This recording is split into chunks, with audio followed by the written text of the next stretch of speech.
Okay. I believe we are set to commence. Once again, a very, very good morning. Good morning. Thank you for accepting to learn. Thank you for accepting to be punctual about this event to all of our participants. I say a warm welcome to every distinguished young professional who is part of this event. You're welcome to this YP series organized by the Society of Petroleum Engineers Abuja section. Of course, today we are here to share knowledge. We are here to make you understand how you can upskill for the transition into sustainable energy. My name is Ofofonono, and my pleasure it is to serve as your MC for today. And I want to make you understand that this event will be very, very brief, very, very educating. And of course, it will be an opportunity for us to grab as much knowledge as possible. Now, I'd like to inform us that today is actually the birthday of our YP chair, the man who is behind this event. So please, I would like us to do a little, maybe a happy birthday to him. Probably you go to the comment section and drop a happy birthday to Engineer Shedrack Ogiriki, the YP chair of SP. Please go to your chat box, just drop a happy birthday wish for him, what you wish for him on his birthday. Kindly wish him a happy birthday. Happy birthday to Engineer Shedrack. Thank you, sir, for all you do for SP Abuja section. We are grateful and we are thankful. Happy birthday, sir. Let me see your comments and your wishes in the chat box, wishing our amiable, phenomenal YP chair a happy birthday. Welcome, sir, on behalf of SPEK's Abuja section. Okay, I can see the comments. I can see the comments from Abdurrahman Sufian, Sadia. Of course, our YP chair is reading and is excited for all of your warm wishes. Happy birthday, sir. It's awesome to know that even on your birthday, you're still volunteering for SP. Instead of celebrating somewhere, you're here hosting an event for SPE. Thank you, sir, for your commitment to this section. We are grateful. Distinguished guests, ladies and gentlemen, we are switching gears immediately. Of course, we can start the event. If you can see on your screen, you would see the order of events. This event starts with the arrival participants, and then we have the safety brief. And then I'll recognize a few individuals who have joined us, and then we move straight to the welcome address, after which we have the introduction of the guest speaker, and by 11:20 or about, we would have the technical lecture, and then we move over to the question and answers, and then we have a closing remark. I beg that please you give me all of your attention for today's event, because of course it's going to be very, very, very, very interesting. Let me start by recognizing some very, very respected individuals. But before then, let's take the safety brief. SP Abuja is particular about safety. So please, for the course of this event, you kindly advise that you leave your microphone on mute. Please leave your mic on mute so as not to interfere with the course of this event. Also, if you want to speak, raise your hands up, use the C before your comments for comment on the chat box, and use your Q for questions. Of course, please, if you're using your headset, ensure you can still hear your surroundings, just in case it's a safety brief, you can partake. And of course, the last but not the least, please stay safe and be alert of your environment. If you're in the house, please don't carry your phone to the LPG where you have the gas in the kitchen, so that you may not have an explosion. And if you're driving, please park your car in a safe parking space and engage throughout the course of this lecture. We believe we would have a very, very, very safe deliberations today. So let me quickly recognize some very, very distinguished personalities that have joined us today. I'll start by saying a warm welcome to the section chair of SP Abuja section. Of course, he is ably represented by our programs chair. We'll say a warm welcome to Dr. Ikechiko Okafor here present. Welcome, sir. Thank you for being part of us today. Yeah, thank you, Akpan. Good morning, everyone. Good morning, YP chair. Good morning, guest speaker, for instance. It's a pleasure to be here. Thank you for joining SP Abuja to host this program. It's a pleasure to have you all. Thank you. Thank you, sir. We also say a warm welcome to the celebrants for today. Of course, the host of this event. Welcome the Young Professionals Chairperson of SP Abuja section. Welcome, Engineer Shedrack Ogiriki. Welcome, sir. Thank you, Akpan. Thank you all. Thank you for the good wishes. Our guest speaker, you're welcome. Thank you for finding out time amongst your busy schedule to be with us here. Let's all enjoy the program. Thank you. Thank you, sir. We also say a warm welcome to the membership chairperson of SP Abuja section. We welcome Engineer Ogonarume Ugulu. Welcome, sir. Still online is the alternate chair for technology transfer. We welcome Chizom Okoye. We also welcome all of our very distinguished student members. Thank you for participating. We kindly advise that you rename your device. Please, the name of your university should be what you start your name, and of course, so that we know which university you're joining from. How would we commence this event without saying thank you and welcoming the amazing speaker from today? I'm led to understand she's at work, but of course, she took time of her busy schedule to speak to us. We welcome a professional from ExxonMobil, Nigeria. Welcome, Engineer Chinyere Princess Ofo. Welcome, ma'am. Thank you for being part of us today. Thank you. Thank you, ma'am. So, ladies and gentlemen, we'll switch gears immediately and continue with the order of events for today. Of course, we're starting the event by having a welcome address, because the welcome address will be taken by the section chairman of SP Abuja, ably represented by the programs chair of the section. We welcome and would like to invite for his welcome address, Dr. Ikechukwu Okafor. So please, the stage is yours for your welcome address. Okay, can everybody hear me?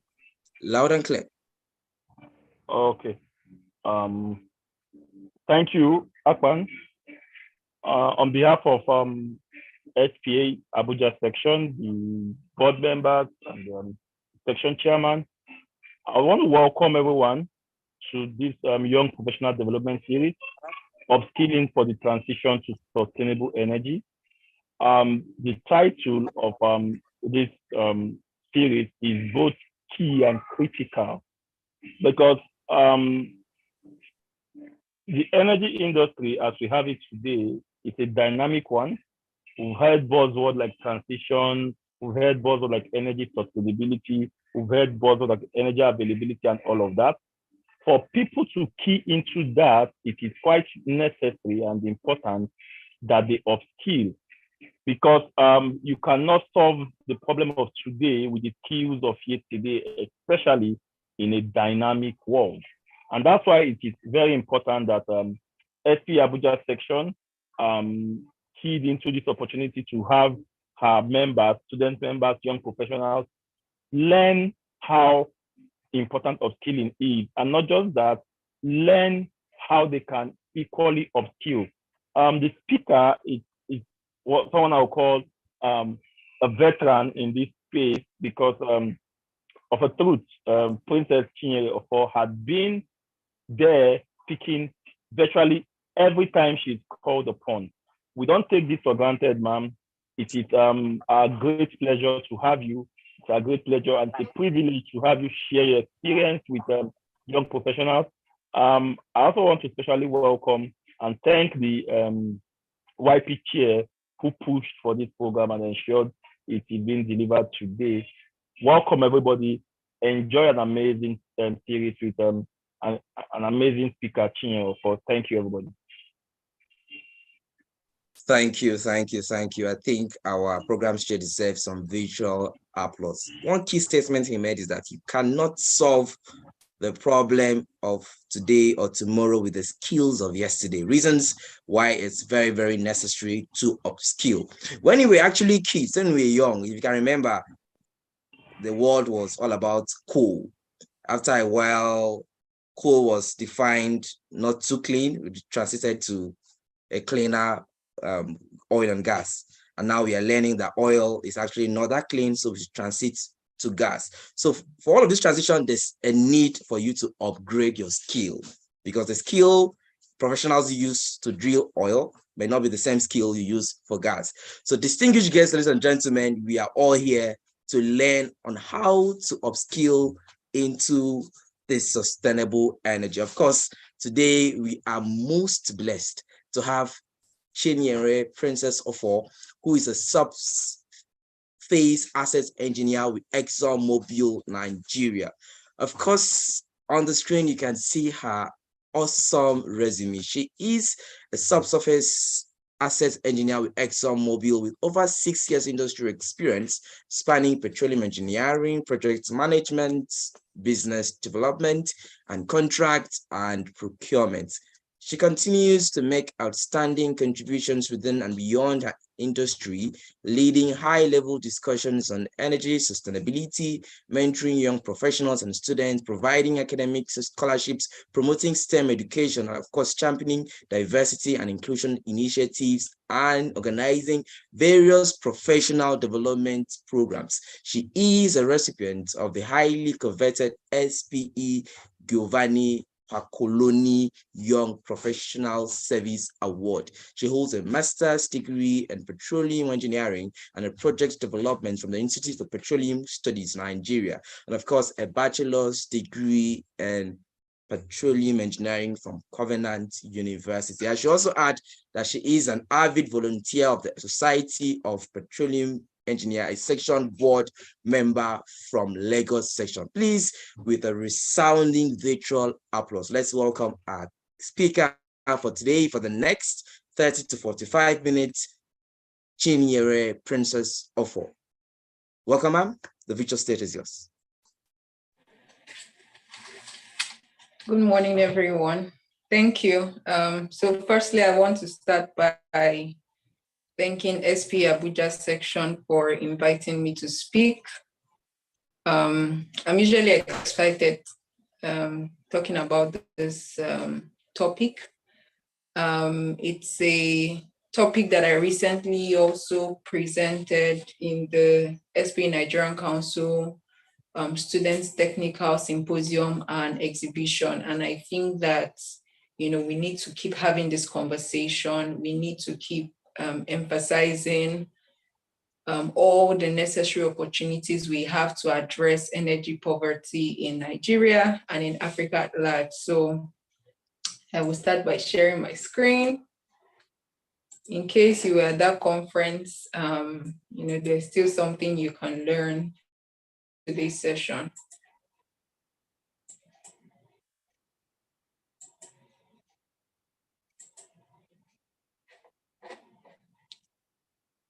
Okay, let's go.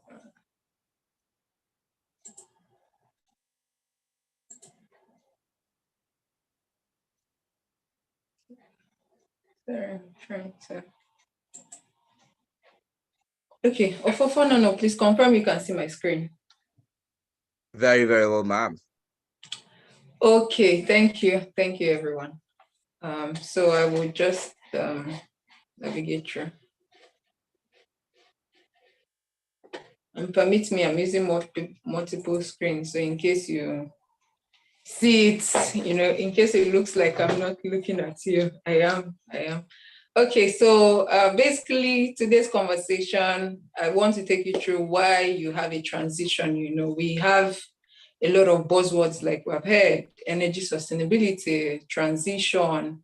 We have so many calls for us actually ensuring that the way that we produce and consume energy, we do it in a manner that does not negatively impact our environment in the long run, because humans are at the receiving end of the negative effect. So I'll take you through the transition. For many of us joining the call, we are somewhere affiliated with the energy industry. So it's either we're working in this industry or we're aspiring to come into the industry, or indirectly, we're providing a service or or providing some form of, work stream that is enabling the energy industry move, or rather maybe we're just advocates or we're trying to get more information regarding the industry. So it's very important for us to understand even the place of the oil and gas skill sets, which we already have, and then even the non-core oil and gas competencies that we require, because as a nation and also as a continent, we have been producing oil and gas, and there is a place for oil and gas even in the energy mix going forward. And then I will round up with just talking about 5 Ps that I think that are important to upskill in the energy industry. So by no way is this conversation exhaustive. I just hope that by the discussion, I'm able to emphasize some things that I think that will be very important going forward to us as contributors to our nation. So why the transition to sustainable energy? It's very important for us to understand that really the question we have on our hands is somewhat of a trilemma. We are with trying to tackle an issue of both solving energy poverty. How can we ensure that, the energy we have is reliable? We can always have sufficient quantity to meet our daily needs. And we know that we require energy for every single thing. When we talk about the UN Sustainable Development Goals, energy is the backbone of achieving so many things, whether it's ridding humans of poverty, having access to water, having access to food, by agriculture. You require energy. Think about mechanization, think about transportation. Energy literally fuels everything. We would not have this virtual session if we did not have energy to power our systems, energy to power our devices, and energy to even power, the internet service providers that enable us to communicate across borders. So energy is fundamental, and we have to ensure that we have access to that energy. We also have to ensure that the energy is also affordable, because, if it becomes costly, then it means that, it cannot be accessible to everyone. And when you think about the demography of the society, you have both the households that are consuming energy, you have the industries, and all of these groups feed into whatever economic activities that are taking place in the nation. And then collectively, we work together to improving the standard of living. So we also have to ensure that this energy is equally clean. And I would like to put clean in, apostrophe, because, when we talk about the energy being clean, fundamentally what we're saying is we do not want adverse effects that make it, unsustainable for us to continually habit the earth, and similarly for the upcoming generation. So we are not going to create such an environment where, we begin to create diseases, or we begin to generate conditions where, you have flooding, you have adverse effects on crops, you have adverse effects on animals, and then, just the ecosystem in such a way that we create an imbalance that is negative. So those are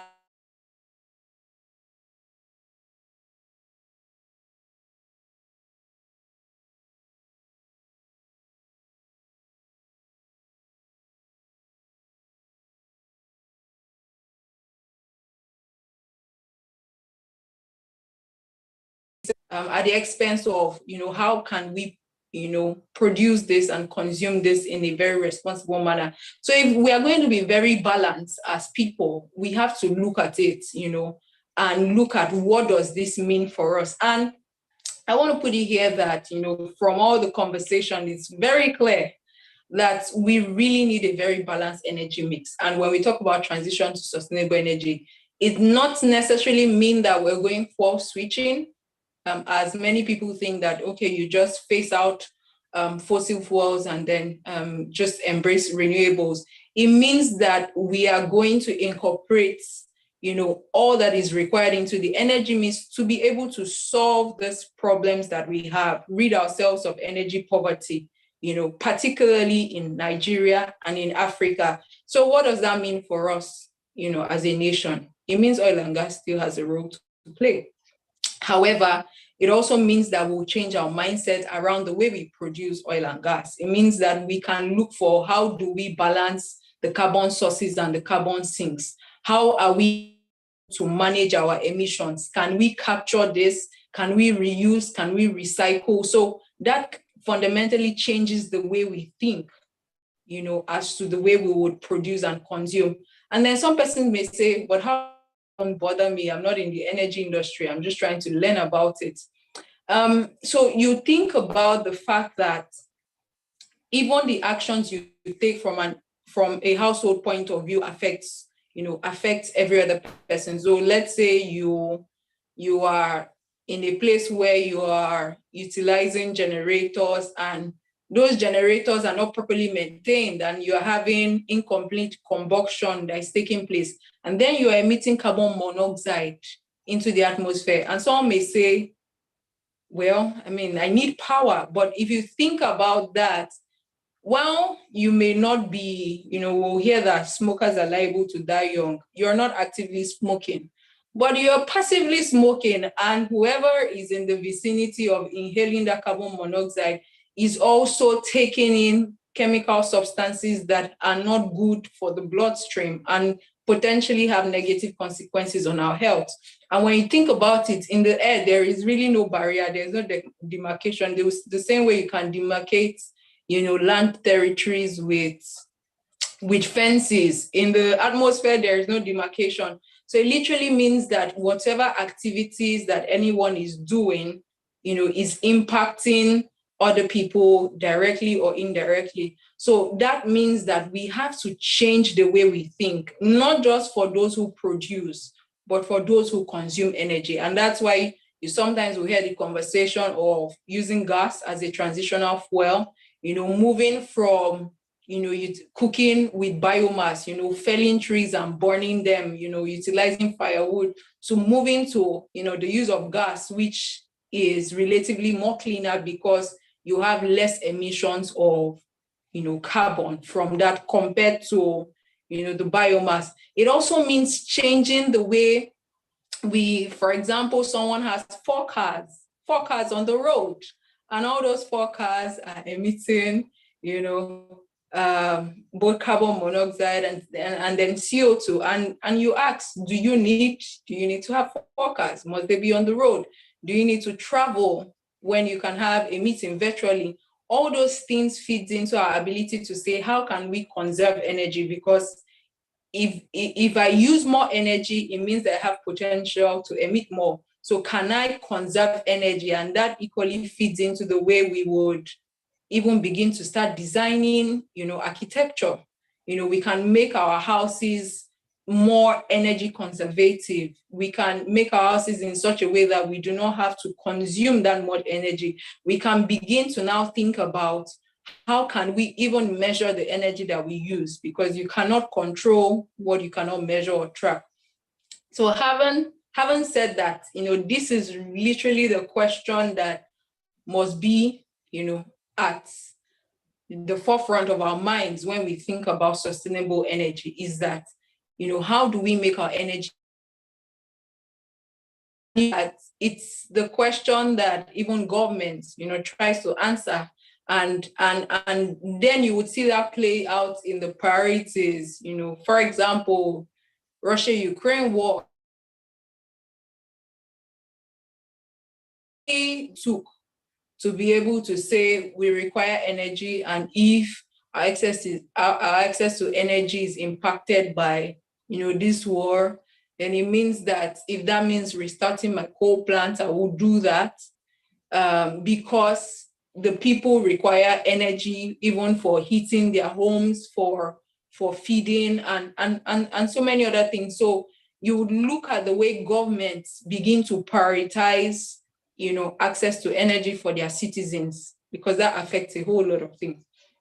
So that's the question that should be on our minds when we think about sustainable energy. It's not just a fuel switching. Fuel switching is very important, but that is, that's a much bigger discussion beyond just a replacement. I like to think of it of more of complementing the energy sources we have, such that we have a very balanced energy mix that we can continually have energy to power our economies, power, the needs of our citizens within our nation. So moving quickly, I would now talk about, the relevance of oil and gas, because for many of us that are in the industry, we have questions. Is oil and gas still important? Because, oil and gas is quite a mature industry here, especially in Nigeria. You have professionals that are frantic to say that, am I going to lose my jobs? When you talk about, for example, clean energy, does that mean I don't have a place? And it's important for us to understand that, yes, oil and gas has a role to play. In fact, it's one of the lowest hanging fruits that we can quickly take, because you already have some of the skill sets that will be required, as we design decarbonization technologies, both for the oil and gas industry. And similarly, as we also begin to advance even renewable sources. So I would pick out some information that is already available in an existing paper that I co-authored with 2 other team members on mapping relevant petroleum engineering skill sets for the transition.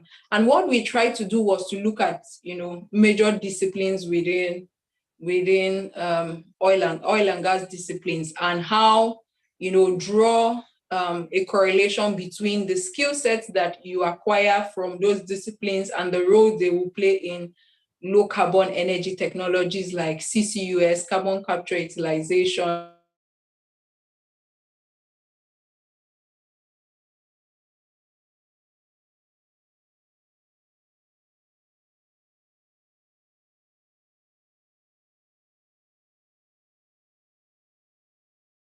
like your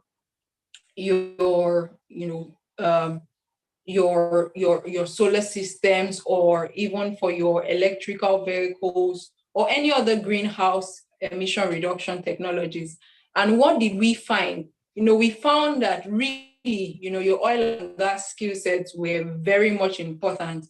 And if you look with me to the graph that you have just on your right, what we tried to do was look at, so for example, when you talk about carbon capture, utilization, and storage, you would see, so just following the legend, geoscience has a role to play. Similarly, formation evaluation. Similarly, you also have drilling and well completion, reservoir, well production, and surface. So you do have certain skill sets that play a larger role. And let me give you an example. So let's say you had to, when we talk about carbon capture, utilization, and storage, you're thinking of where are the candidate sites for you to be able to store carbon. And you have to understand that in the process of saying, I could potentially reuse this carbon later, or I just want to store it so that I reduce the amount that is in the atmosphere, So you have to think of what geological systems can be able to take, this carbon, and how do I select good sites such that, I do not have seepages, or I do not have any further potential damage, right, to, the environment through communications, geologically. And when you begin to think about all of those, your fundamental knowledge of properties like porosity, permeability, rock and fluid properties, it comes into play. So your geoscience skills very important. For example, when you're even thinking of mining of critical minerals, all those rare earth elements that are required even for developing the batteries, the batteries that will be used in electric vehicles, they are being mined. So how do you know where to mine them? How do you know where you're going to be able to explore this from? It means it requires some of your geoscience skill sets to say, these are potential sites where we can find this, and your knowledge of whatever magnetic principles or geophysical principles comes into play there. Similarly, when you talk about, waste disposal, one of the large challenges we'll have to deal with, especially when it comes to even renewables that are said to be clean, is even the type of waste that is generated and how to properly dispose that waste. So you're looking for where to dispose radioactive waste. You have to properly select those sites. Similarly for geothermal energy. And when you think of, like geothermal, the only difference, when you look at geothermal and when you look at, your normal oil and gas wells is, your oil and gas wells, you're drilling and then you're completing and you're having wells where you produce oil and gas. And similarly with whatever, associated water comes with it. But for geothermal wells, what you want to be able to harness there is the steam, it's the energy from water that is also at great depth that's also been converted to steam, and then you're taking it up and using it for whether it's electricity generation. So it still means that your ability to find where you can find that geothermal energy to get the wells there, and even think of material selection. So similarly to the way you would properly select like your casings, whether it's your surface casing or your production case, you'd have to also think of the metallurgy that can withstand even that steam at high temperature. But the same knowledge that you require to be able to drill down, to properly complete, and then transmit, that reservoir fluid from the subsurface to the surface is the same knowledge that you require for geothermal. Your reservoir engineering skills, your knowledge of whether it's fluid flow in porous media, can be utilized when you're modeling even your fuel cells. So when we talk about whether it's batteries, creating batteries, when we talk about even, energy storage, your reservoir engineering skills comes to play. So there is a whole lot of transferability that you can see when you talk about how relevant your oil and gas skill sets, and that presents an opportunity for us. It shows us that, for those who are already in the industry, then you potentially just need to know what are the extra things you need to add. And that I would show in the next slide, where, we also went ahead to do some form of skill map.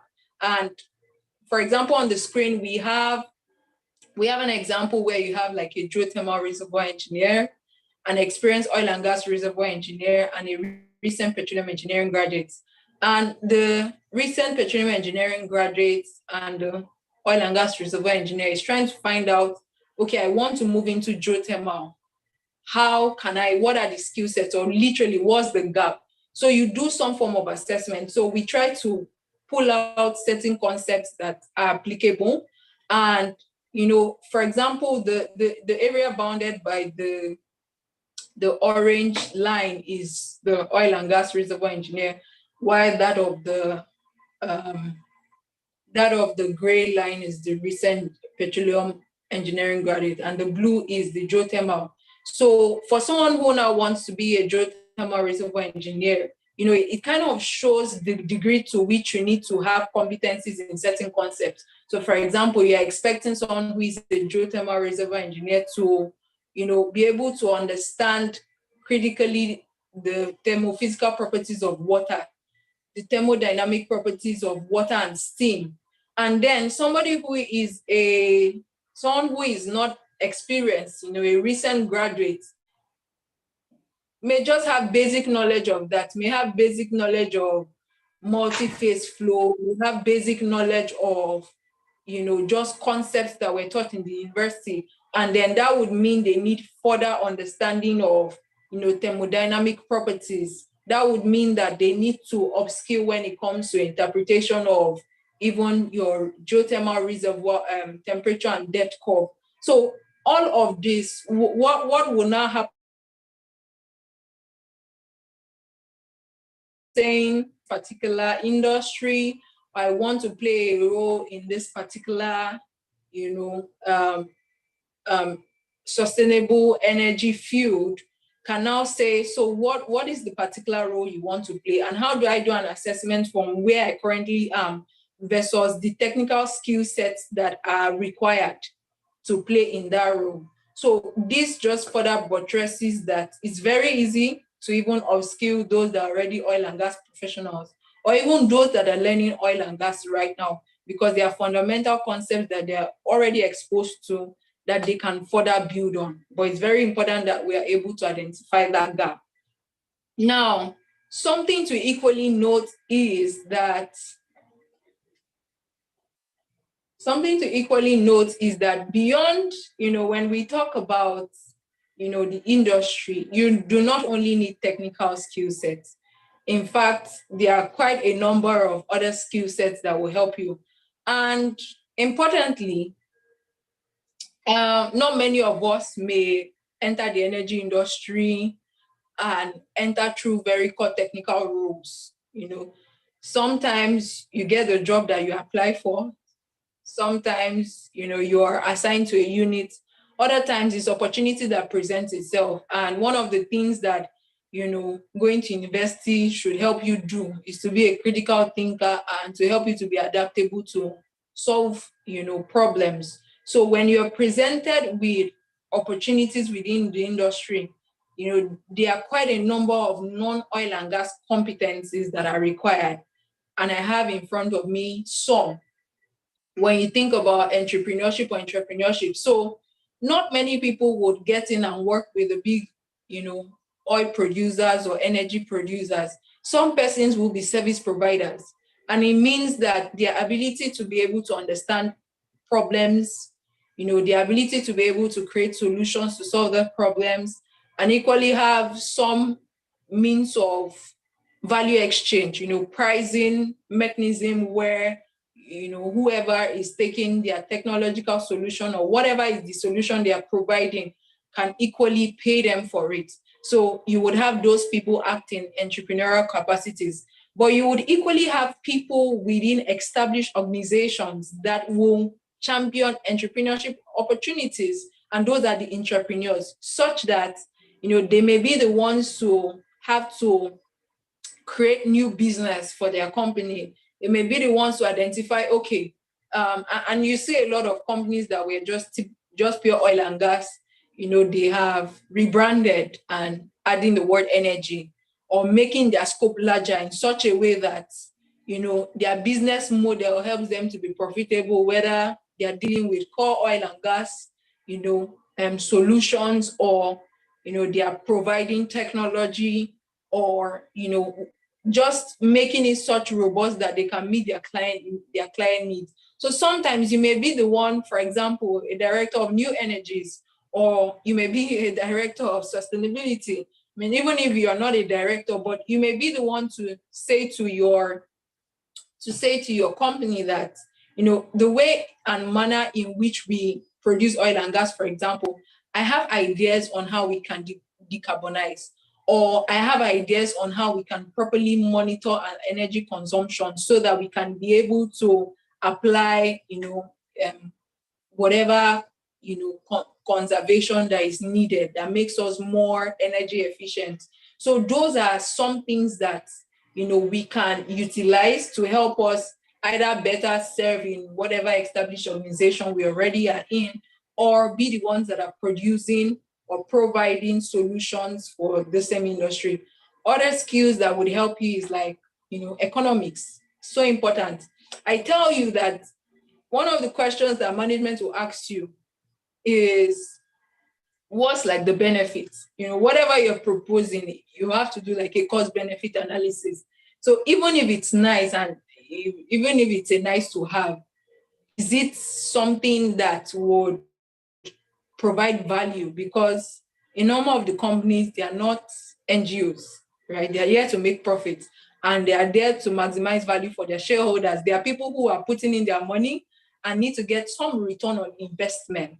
So your knowledge of how, those whatever solutions you're proposing, or your knowledge of how your core technical roles or non-technical roles helps improve the bottom line of that company, or helps improve their return of investment, is very important, because many times they want to know, how does this add value financially, and in the midst of, when you have multiple opportunities, which one is going to yield me the most return? So your knowledge of economics comes into play: petroleum economics, energy economics, project management and commissioning, very important, supply chain and contract management. When you think about even all the ways that we can be cost efficient, which is something that the oil and gas industry tries to stay resilient and do amidst all the different downturns, is think about how can they be more cost efficient. So one of the key places, for example, supply chain, contract and management, because if I can't be able to source materials or reduce all the supply chain bureaucracies or disruptions that help me to be able to get both the materials and services I need in a more affordable manner, I can still get the quality I require in a more affordable manner. It means that I can get it, in a cost-effective means. And what that means is, if I can reduce my costs, then it means that I can make more profits, because at the end of the day, I'm looking at my revenue versus my expenditure. And if I can reduce my expenditure partly due to being more efficient on my supply chain, then that's a win-win. So these are places you can get to play in: financial and commercial operations, digital technology and data, instrumentation and controls, HSE. Everything we do must be done safely, which is the reason why we're even focused on the sustainability aspect as to how it affects our environment. So that's very critical. You see that before projects are done, you would have things like the EIAs, the impact audits, the assessments that are being done to ensure that, okay, what is the impact of what this project on my environment? How can I return the environment to a very habitable place even when that project is done? So importantly, business and strategy development, your knowledge of rotating equipment. For example, those who are in mechanical engineering may be saying, what role do I have to play? It means that we may need to start designing hybrid engines that can take both, for example, hydrogen fuel, and similarly our oil and gas. So redesigning all of those systems, whether it's engines for locomotive activities or is even the engines that we use to run, high industrial activities within our things like, large compressors that are used for refrigeration. Just redesigning those systems to be more fuel efficient and energy efficient, you would need the knowledge of rotating equipment for. So similarly, some of us, our role may just be in advocating policies and regulations. And this is so important for us, especially in Nigeria, because we need an enabling environment to keep doing business. If investors are going to keep bringing their money, then we must ensure that we have the right policies and frameworks and regulations to be able to attract all those investments, and also to ensure that we can sustain, all of these efforts and promote, economic well-being of our people. Some of us may play a role in public and government affairs. So as we operate, we operate in host communities. And for all those host communities, you have to manage the relationship, with the host communities. How do those host communities believe that you're adding value to them? And not just adding value by just sharing money or sharing, things that may not have long-term impact.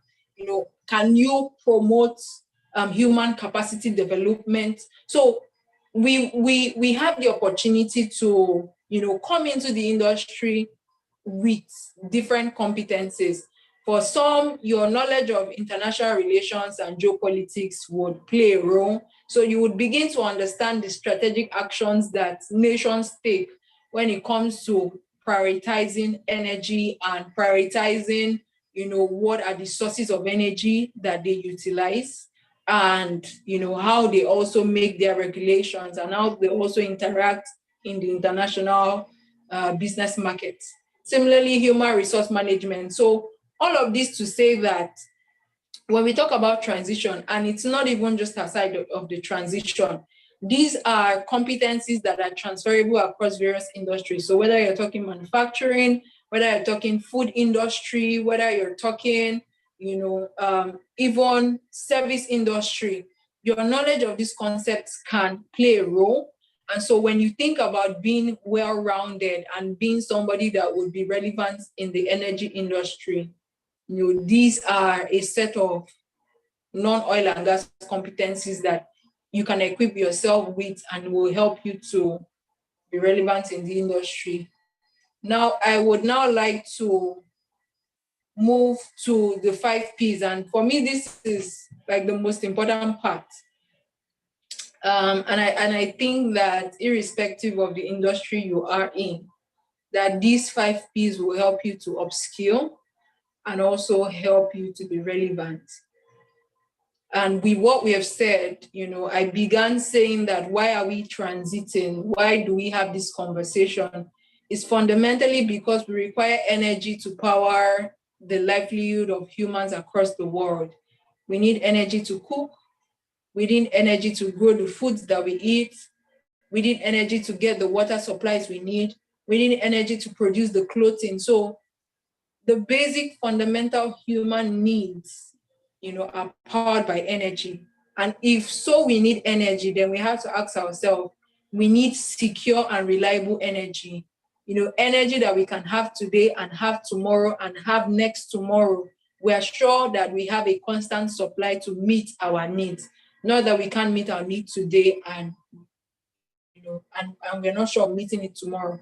So we need reliable and secure energy. We need it to be affordable, but we also need it in such a manner that the impact to the environment, is minimal. We are not constantly damaging the environment in which we habit.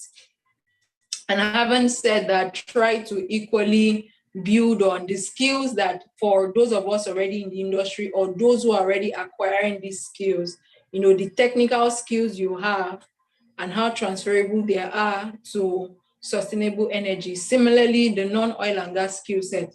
So if you want to upskill, whether you're a student, a young professional, or a senior professional, what are 5 things you need to know, or 5 Ps? The first one is positioning. And I'll go through all of them in detail. You have positioning, you have performance, you have profiling, you have players, and you have profiting. So I'll move to them quickly. And I want you to know, first of all, that you are the secret sauce to your career success and progress in this industry. Whether you're in energy or you're not in energy, you are the key player. A lot of things may be happening within the nation or just across the world, but then there are steps and there are responsibilities you have that you can take that are within your control. When you play within your control, then those that are outside of your control, they will take shape on its own. So what does that mean for somebody who wants to upskill? You have to ask yourself, so how do you position yourself? And really, what do you really want? When we talk about being relevant, where do you want to get to in the energy industry? How do you want to play? Do you want to provide services? Do you want to position yourself as a reliable service provider? And then you have to ask yourself, so if, for example, I will be a service provider, what type of service? How will I provide that service? So that would now even influence the kind of decisions you begin to take. For example, if I say I want to provide technological solutions, like the likes of whether Schlumberger or Halliburton or, whatsoever technological company, how do you position yourself? How do you position yourself to, your clients, amongst your competitors? Or if I just want to get a job in the industry, or if I want to have, if I want to position myself to being applicable, whether it's in renewables, or if I want to apply myself to the geothermal energy industry, or if I want to get more, be more competent such that, when they are creating policies for energy sustainability, I can be able to be somebody that can be called upon. then that helps you to understand how to position yourself. So you begin to ask yourself, you do an assessment of where you're currently at. So where are you positioned right now? And think of, before thinking of what you don't have, think of what you already have. Think of the skill set that you already have that you can begin to use. Or more so, even if you may, for example, I am currently a surface asset engineer. And so most of my work is within facilities. But then I get to interact with other engineers. I get to interact with operations. I get to interact with procurement, with contract planning. You get to interact with so many other disciplines because the industry is multidisciplinary. And you get to interact with them to achieve certain objectives. Talk about, we want to do a facility modification. I'm going to need contracts to bring in whatever service or people that would be able to provide that modification, except the in-house team can do it. And then if I'm going to bring in those people, then it means that I need to have a properly defined scope of work. And that helps even whoever is going to do the execution. And then when you begin to think about it, how do I ensure that the execution will be done with quality? So you need some form of QA/QC. So what you would need to do is, irrespective of the fact that you may be in a particular role right now, think of the opportunities you have by being in that role or by having access to other people.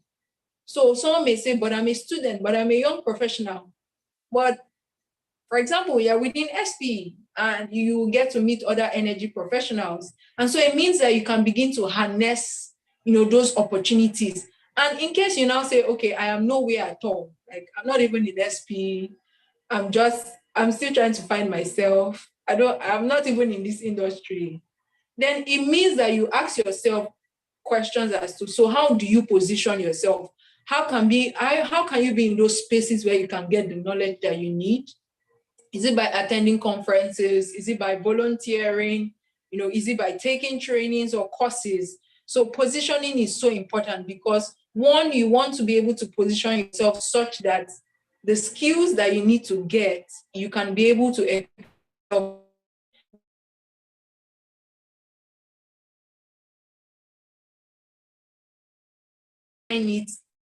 able to apply, as you're able to do, as you're able to contribute, as you're able to take on projects. So that's where positioning comes to play. Similarly, now we speak to performance. So how can how can you measure your contributions? You want to be relevant, and we want to utilize whatever skills to be able to generate value. So how can you how can you measure that performance? What would that look like? What would that look like? So if you want to, in your current role, you want to be able to be more relevant, then that would mean understanding what, either the company, your supervisor, the industry is trying to achieve. What's the objective? Are they trying to cut costs? Are they trying to make more profits? Are they trying to meet the regulatory compliance? Are they trying to improve safety? And then that helps you measure how, your contributions is adding to that objective. That helps you direct your actions along that line. And then another thing to bear in mind is, so it's not just to work, but it's to show you're working. What do I mean is that, is your performance visible? Because one of the things you'll find out when you're working is, can the stakeholders that make the decisions or that require whatever service or whatever contributions you're making, is your contribution visible to them? For example, tomorrow, if they need somebody to come and be on a board of a company, or to come and be one of the advisory cabinet in government, then it has to be somebody who is already making visible contributions in that particular area. They're going to look for people who are already making visible contributions.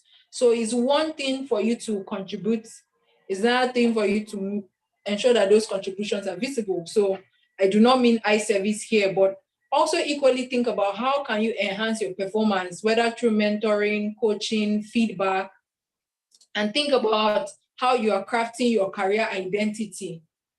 So beyond just, when you say you want to be relevant, is what are you looking at long term, in the next 5 years, in the next 10 years?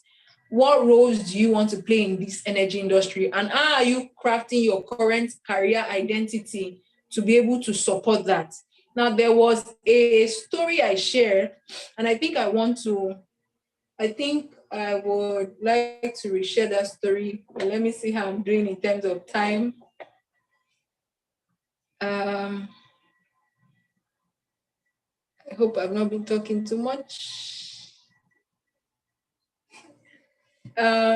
Please, no, help me know how much I still have, how much time I still have.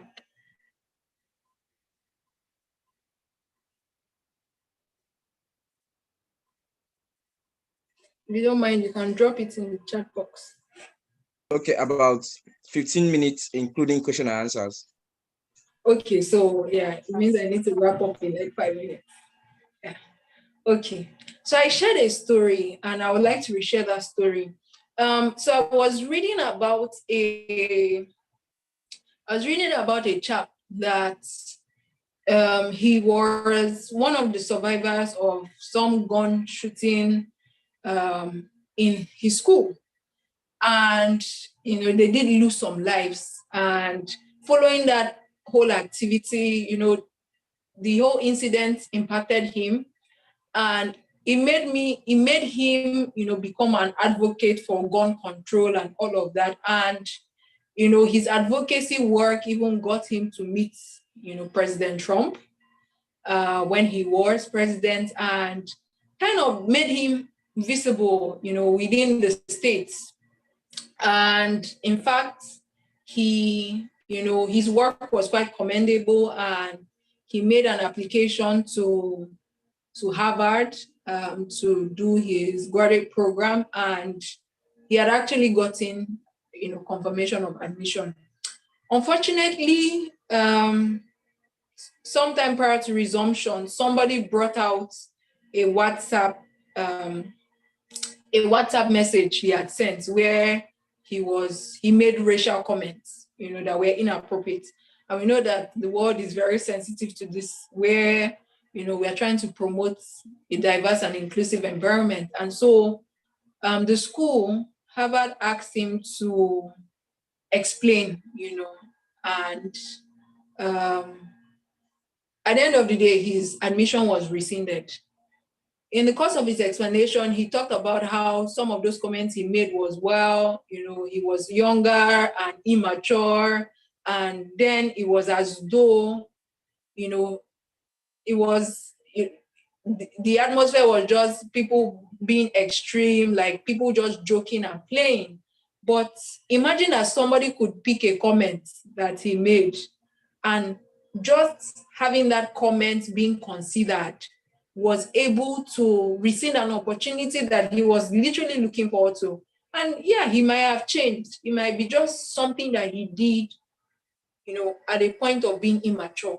But what that means is that there are certain actions we are taking right now that potentially could come hurt us in the future, in the way in which you're crafting your career identity, and your identity as a whole, that could come even impact your ability to contribute. So as you upskill technically, as you upskill, in non-technical skills, also think about the attitudes, the things you say, your online presence, your offline presence, and how you present yourself in such a way that, based on whatever societal norms and constructs, will not come and hurt you in the future, like this guy,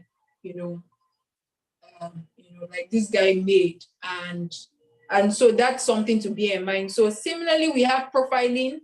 So think about the industry you are in, or the industry you're trying to get into, and then ask what are the needs, what are the trends, what are the opportunity, what are the, you can do a SWOT analysis, what's the strengths, weaknesses, and opportunities and threats in those industry, who are the players in your market, You know, how is the market shifting?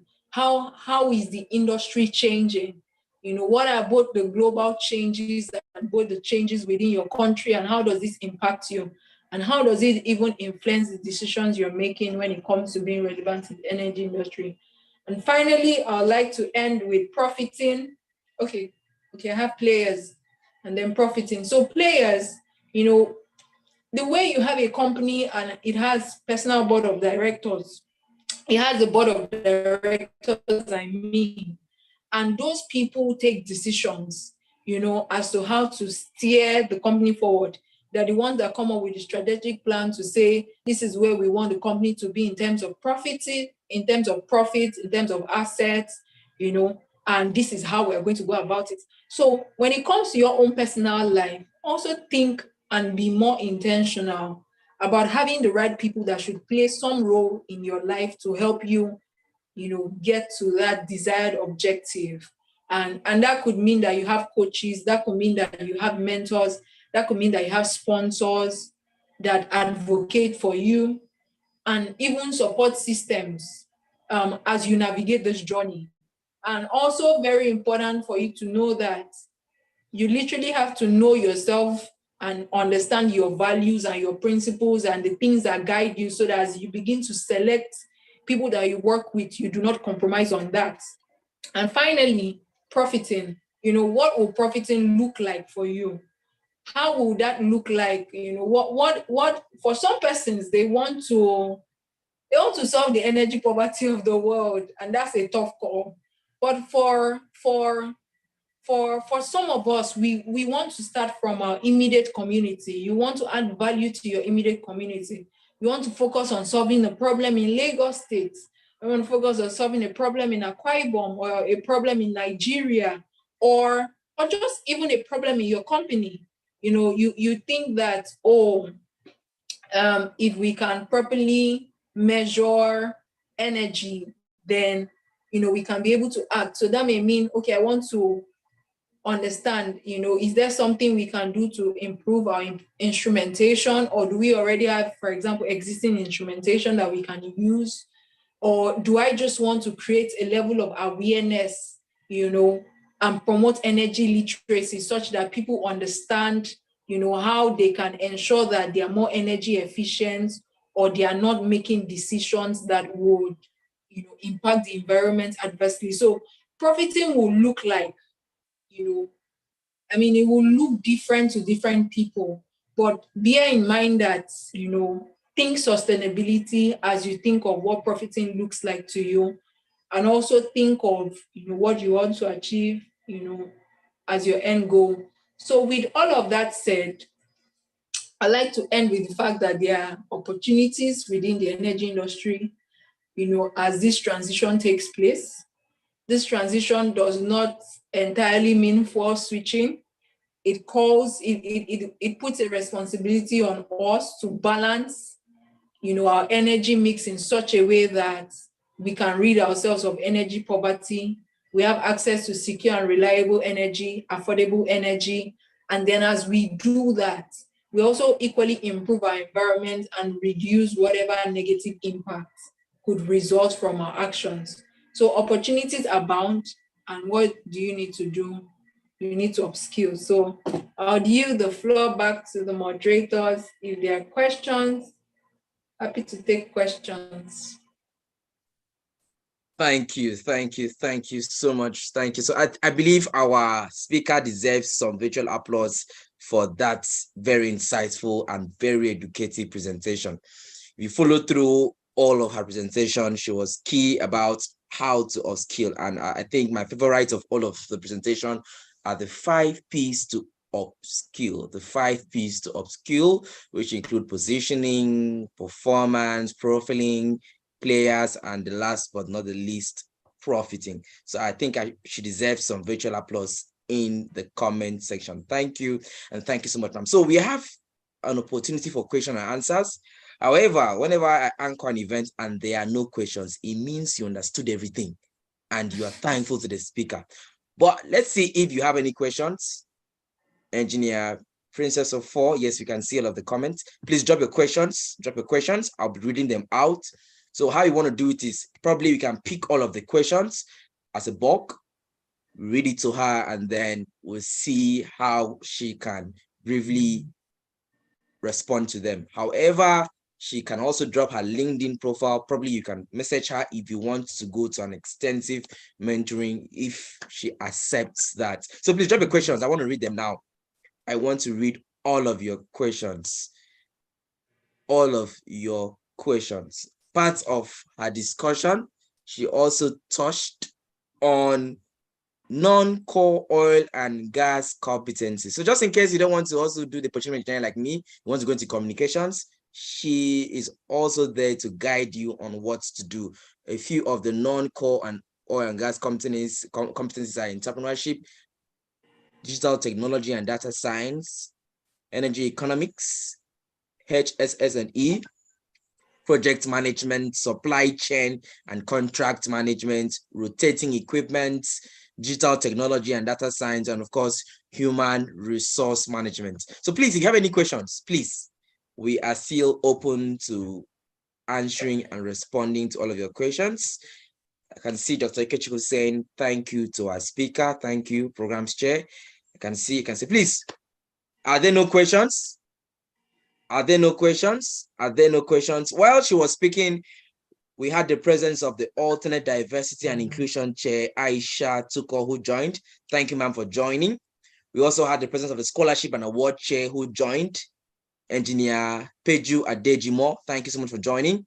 Thank you. We have more.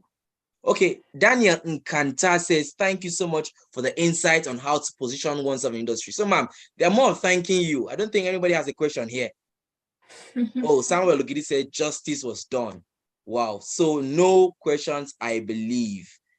No questions, I believe. Okay. No questions. So we'll be switching gears now. Okay. No questions? Okay. Galvin has a question. Galvin Maduba. A deep dive into supply chain and contract management in the oil and gas. Few tips, please.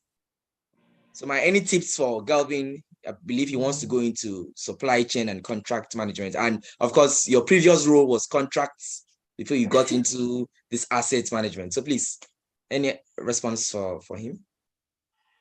Okay, so I would share my individual opinion, and I do not represent any organization as I speak. And it would be nice to have this conversation outside of here. However, if you want to, let me see, a deep dive into, so any tips, please. I would like to react a question back to you. Are you diving to it as somebody who wants to be a supply chain and contract management professional, or do you want to be a service provider? So if you are coming from the professional angle where you want to play a role, there would be basic information you need to understand when it comes to contracting. So you could take trainings, or for some companies, they could train you, or they already have laid down guidelines. And there are quite a number of roles within supply chain and contract management.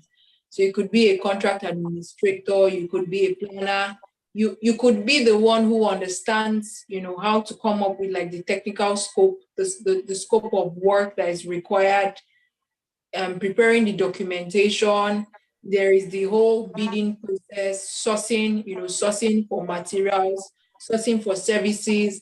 And all of that requires putting some form of criteria to ensure that you can meet the required specifications to be able to deliver whatever job the company is trying to achieve. So there are processes, they already laid down processes within certain organizations, and you can take courses or trainings. However, you would also work in line with whatever processes that the company has. If you do want to come from the aspect of a service provider, then you need to understand what type of service do you want to provide. Are you the direct provider? Like, are you the one really supplying it? Or do you want to partner with, for example, an original, an OEM, or the direct service providers, and then you are a go-between, right? So that has to be well defined as to where exactly you want to come in. Or are you some process improvement specialist who is thinking of how do I improve processes, supply chain being one of it? How do I improve processes in such a way that more efficient, we are more effective in what we do, we can reduce costs, we can get the right people and the right services, and that can help us, achieve, our desired objectives. So that has to be well defined, and I take it that it will be good to have the conversation outside of, this webinar. Okay. So we have quite a lot more of questions that have come in.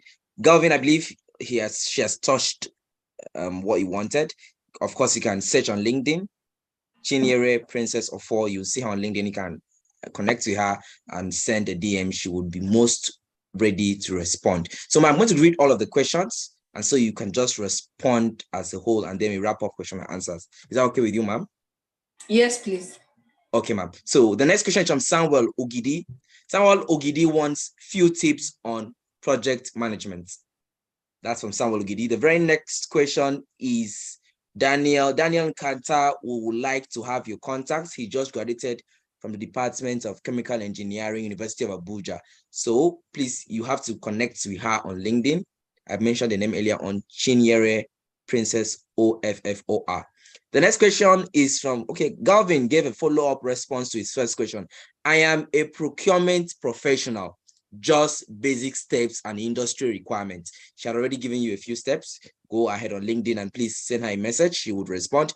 Gideon Akpan says, what is your advice for someone who wants to transition from engineering into business management / administration with the industry? So I believe he wants to go into my administration and business management. That's the next question. And then we have Vayalaja Eunice Kwaji. She says, what in-demand skills is your opinion are needed for professionals or students aspirating into the digital tech and data science field to contribute to the transition to sustainable energy? She wants the in-demand skills. What are your opinions for students or professionals that want to go into digital tech or data science? So I believe that is all. Yeah. Okay. Okay, that's fine. So I'll quickly try to answer. So tips for project management. Okay. So there are some things you can find online on Google. So if you search project management, you can find that. But within the oil and gas industry, and without even being called a project manager, you can have a project management approach to jobs that are being done. And I can even make it simple. You can have a project management approach even to your volunteering in SP. So let's take, for example, before this webinar was executed, somebody had to think of what is SP Abuja section trying to achieve? What type of information do their young professionals need, right? When they thought about that, either from saying this is what is needed or either from sourcing feedback from the young professionals, then they come up with topics and now begin to ask, so who would speak on this topic? When will, that topic hold? Through what avenue will this knowledge sharing occur? Is it virtually? Is it physically? If it's physical, where is the venue? The cost of the venue? If it's virtual, do we have a Zoom license, for example? And then do we need to have a dry run? What type of information does the speaker need to share? We need to come up with an agenda, right? So basically, if you come with that project management approach, it means that you understand what you have defined the scope, right? The scope of what the section is trying to achieve as to its young professionals. Please confirm you can hear me. Loud and clear. Thank you. Okay. So you would hear like scope, cost, schedule when it comes to project management. So if the scope is defined, this is what we want to achieve for our young professionals, then everything begins to feed based on that scope. You know, what do we need to achieve that scope? Personnel, you know, in this case, speaker, moderator. So they would have contacted Ofufonono, right? Who do we need? We need the moderator. We need the section chair to give, you know, handle this aspect of the agenda. Who do we need to be also like a backup host? You know, all of those things. You begin to define the materials, the services, and similarly the personnel you're meant to achieve the scope, then the schedule, and then the cost. So on a very simple level, as you're saying, you know, part of that was done to achieve the webinar, is that you would also, you know, while the execution is going, you are checking, are we meeting our objectives? How can we adjust? Did the speaker, you know, handle the topic? Do we need to bring somebody to further buttress the point, or are there follow-ups? So when you now think about it in oil and gas, there are too many projects that take place, and it does not have to be called a project. You are trying to work on an equipment. An equipment requires maintenance. An equipment is out, for example, and I'll use that because I'm currently an asset engineer. And I need to think about this equipment. Do I have the in-house resource to, you know, to work on that equipment to repair it? Or do I need external resource? Then if I need external resource, what's the scope of the work to be done? Is it some type of preventive maintenance task? Is it an overhaul? Is it a change out?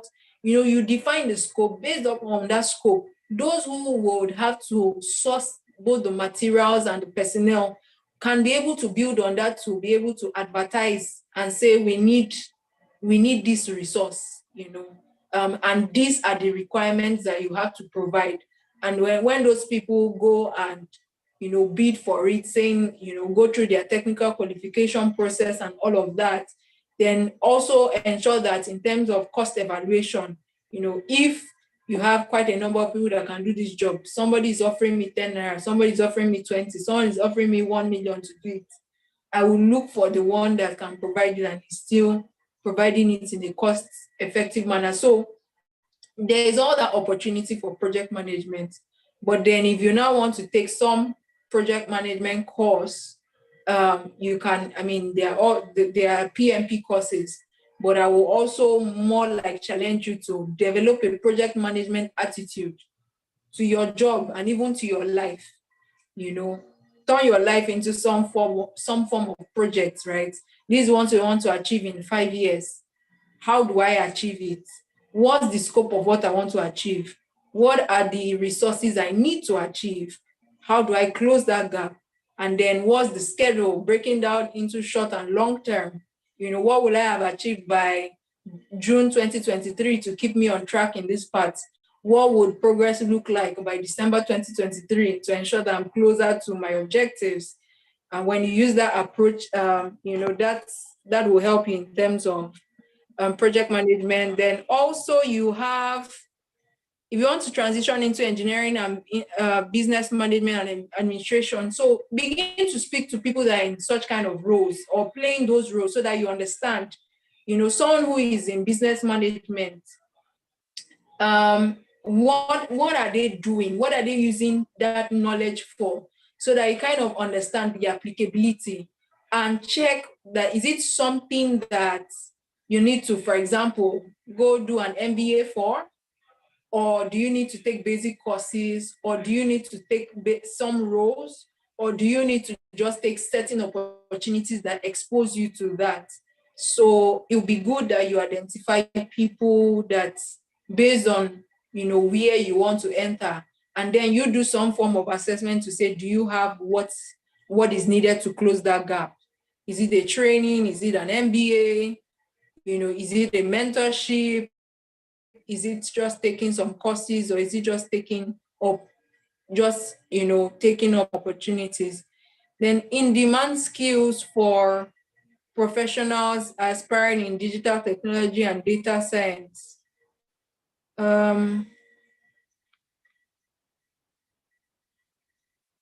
Okay.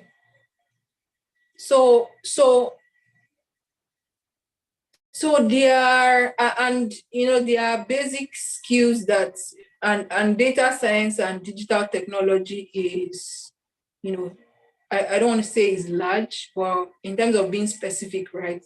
Because when we talk about like digital technology, are we talking AI? Are we talking blockchain?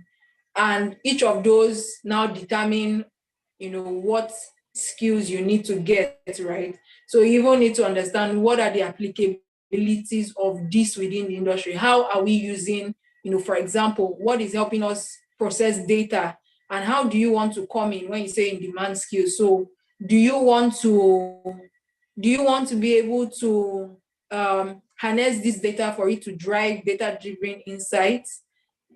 So that would mean that you're looking at getting like data visualization skills, and that's important, because at the end of the day, whatever information you gather from data, those who are going to take the decisions must be able to quickly understand how that impacts them, how it helps them, or helps them achieve their objectives. So definitely you need data visualization skills, and you have the likes of Tableau, Power BI. When it comes to data science, so are you those who would have to clean up the data and make sense of the data? Then, there are probably languages you can learn, R, Python, and then there are certain core fundamental skills you may need to have, like maybe, some knowledge of statistics and a number of other courses, which some of these things you can find online, but you kind of need to be specific as to, the applicability within the industry and what role you want to play. But definitely across board, it would be nice to have knowledge of Microsoft Excel, because you can use that for a lot of data analysis. So that's very basic. And then you can also get data visualization skills, because for most part you have to be presenting your findings in such a clear manner that the decision makers can take a decision. But for fun, over to you. I guess we can continue the conversation online. Okay. Thank you so much, ma'am, for taking out time to respond to the few questions you've had. Please, you may stop sharing your screen. Let's continue with the other course of the event. Please drop the comment and keep appreciating the phenomenal Chinua Princess of all. Please just drop the comments, appreciate her, thank her. She's at work on the sea, but she still decided to come online and teach us. Thank you. Okay, you have a private message from the section chair being represented by the programs chair. You have a private message from the programs chair, ma'am. Please kindly check your chats box. Your Excellencies, distinguished guests, ladies and gentlemen, we're switching gears right now to the other course of the day and wrapping up this event. Of course, I believe you enjoyed this event. If you are on this call and you are not a professional member of the Society of Petroleum Engineers Abuja section, it is wrong. It is not fair that you come to our event, you learn everything possible, you exchange contacts, you network with professionals, and you're not still a member of SP Abuja section. No, now it's not fair. So now on the screen is the few benefits of being a member. Aside this kind of event, professional development and technical event, we have several other events tailored for your growth in the industry. Student members, kindly be part of us. Professional members, senior members, please be part of us. The fee to be a member in SP Abuja is just 29,200 naira. And then to renew your old membership, for those that were already members, is 24,400 naira. The membership chair is on this call. However, his number is on the screen. Just copy that number. Send a message on WhatsApp. Say, sir, I enjoyed the event today. I want to be a member. You could get a discount, you don't know. So just send a message to Engineer Ogenerome Ogolo, and of course, he will direct you on how to be a member of SP Abuja. I said SP Abuja, not SP another section. The details is on the screen. Just transfer the money, and of course, you'll be added to all of our platforms. You receive emails, and of course, you would enjoy activities. We are live on all social media platforms. This event and all of our previous events is live streamed on YouTube. Just search SP Abuja section on YouTube, and you see this event and the previous events you've had. Facebook, LinkedIn, Instagram, Twitter, we are all there. However, you can send an email to spabuja@gmail.com, and a professional will respond to you in less than 24 hours. Ladies and gentlemen, we have an event coming up soon, and it's one of the biggest events we'll have as a section. It is a 2023 Health, Safety, and Environment Week. This event has not been published on any of our social media platforms. So because you are on this call, you are just lucky to hear about it. The program's chair is the one behind this event. It's a 3-day event. We have a theme lecture on the first day. We have an education and a visit to the Jabi Moto Park on the second day. And then the final day for the event, we have a workout. We stretch ourselves, and then we learn how to do the CPR training. The Red Cross Society will be there on the last day, and I want to make you understand that not just about working out and knowing about the health, safety, and environment of our industry, you have the opportunity to network with individuals. Enough of these virtual events. Let us go on site and learn and learn and learn. The link is there. I would like to see the first person that will register. I'm going to go and check at the back end to know the first person that would register. Still again, we have another event for Saturday. We know 27th of May is the Children's Day. However, SP Abuja section wants to do something for professional members. So on the 27th of May, we have an event for professionals. Engineer Temitope Oshuntiyu, who is a reservoir engineer with ExxonMobil Nigeria, who will be in Abuja, live in Abuja. He will be taking us on becoming the best version of you. So please try and be part of this. Now, this event is strictly on invitation. We have limited space, and that's why the venue has not been revealed. So when we pick a limited number, we'll send emails to a few of you. So please, the link is there. Can you screenshot this? Try and register, and see you live at the venue when you receive your mail.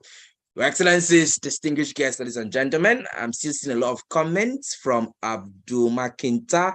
Wow, a lot of people enjoyed this lecture. Really appreciated, Ma. Very educating. Thank you so much, Ma.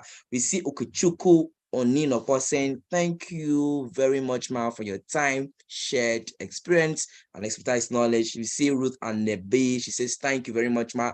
We see all of the messages. Thank you, and thank you so much to Engineer Chinyere, Princess of SP Abuja, is most grateful. Your Excellencies, distinguished guests, ladies and gentlemen, we wrap up this event with a closing remark. And who will do it no other than the birthday celebrant for today, the YPJ of SP Abuja section, Engineer Shedrack Ogirike. Please, the stage is yours for the closing remark. Thank you, off and on. Can you hear me? Loud and clear. Okay, thank you very much. So I'll first of all begin by thanking our presenter. I remember meeting her during the student conference in Warri when she gave this program, this lecture. Coincidentally, I was the one that read out her citation, her CV. So after the program, I had to approach her to ask her to come and do something similar for our YP. And instantly she agreed. So there was no much back and forth on debating whether she would come or not. But I never knew that she would be offshore by then or at this time. So I'm very, very happy that she did not find any reason to turn down the program. And she did give a very nice lecture. I did learn a lot from it. So Engineer Chinyere, thank you very much. We appreciate your time, your effort, and your lecture. And I believe after this time, a lot of us will contact you directly on your LinkedIn or any other social media, asking you to be our mentor, and of course, wanting to learn more from you. So we thank you very much. On behalf of SP Abuja session, I thank you. And then to our guests, to our participants, I really appreciate your time. Some of us got this information late, while some of us have been expecting it. We thank you for joining us at this time, and we hope that you've learned a lot and also start preparing yourself for the transitioning. Like the speaker said, transitioning is not a switch from fossil fuel to renewable. No, it is more like an energy mix. So it is high time we prepare ourselves for the energy mix. And then, of course, to Abuja section, thank you for this opportunity to host this program and for the support, all the support that you've provided. We are very, very grateful for this opportunity, and we hope to get more opportunities from you, that the YP office. Finally, like the MC said, I also admonish all of us that are here to join SPE, those of us that are not members, and also to ensure we attend our upcoming programs. So for those of you that are already graduates, you can also reach out when you contact the YP chair, ask him to connect you with when you contact the membership chair, ask him to connect you with the YP chair so you can join our platform as well. YP mainly is just for us to learn. You can see this kind of program we had today for us to learn and develop ourselves, and this is part of our training and development series. So once again, thank you all our speaker, all guests present. Thank you very much, and do have a wonderful weekend. Thank you. Thank you, celebrants, for accepting to host this event on your birthday. Your Excellencies, distinguished guests, ladies and gentlemen, wrap up the event with a networking session. So please, before the networking session, we kindly advise that you turn on your video camera. Let's take a snapshot and see all of the beautiful faces wherever you are, and then we will be done for today. Kindly turn on your video camera. We want to see your faces. Please turn on your video camera. We want to see your faces. Thank you. Let's have a snapshot. So when I say SPE, you're going to respond with cleaner energy. When I say SPE, you will respond with cleaner energy. While we still waiting for other participants to turn on their video cameras. You're still waiting. Kindly turn on your video cameras if you're hearing me. Kindly turn on your video cameras.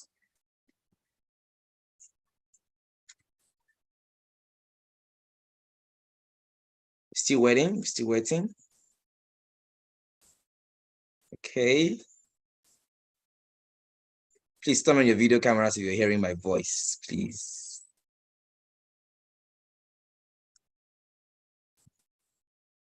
Turn on your video cameras. Okay.